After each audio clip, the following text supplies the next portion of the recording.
Wyoming Ag Report for Monday, August 15, 2022. First American Farms, LLC CEO and President Linda King recently announced the purchase of land for a kosher packing plant near Wheatland on U.S. Route 26, about 4 miles from Interstate 25. King says the building process is anticipated to begin next spring and will take about 14 months. After the first year of operating, King expects to process 3,000 cattle per day, the maximum amount the plant will handle.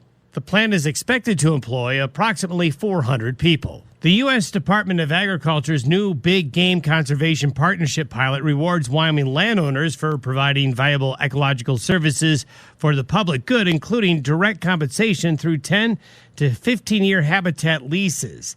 USDA is contributing an initial $15 million for stewardship activities in Fremont, Hot Springs, Lincoln Park, Sublette, and Teton counties. For more information, go to usda.gov. Accessible voting is easy in Wyoming. For persons with disabilities, the Help America Vote Act requires polling places to be physically accessible. The Americans with Disabilities Act requires states to provide accommodations for people with disabilities. Service animals are welcome. Call the PNA Voter Hotline at 1-877-249-6167 for additional information. Wyoming Voting, where equality means accessibility.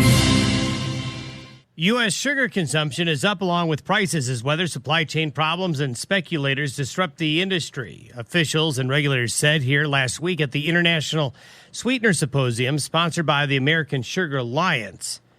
After years of concern in the industry, American consumers during the COVID-19 pandemic increased their sugar consumption. According to a recent report, high spot sugar prices were accompanied by ongoing logistical issues at all levels: trucks, trains, containers, and labor shortages at many ingredient processing and food manufacturing plants.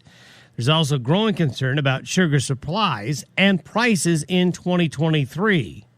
Sugar crops are not being sold in advance as they normally would be because of underlying weather and supply chain problems. The stress began 2 years ago with weather-related reduction in the beet crop, as well as the COVID-19 pandemic.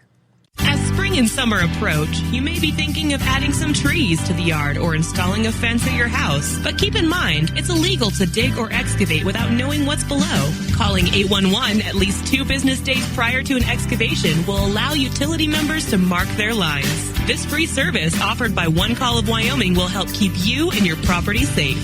For more information, go to onecallofwyoming.com and remember to call 811 with any future excavation projects you may have.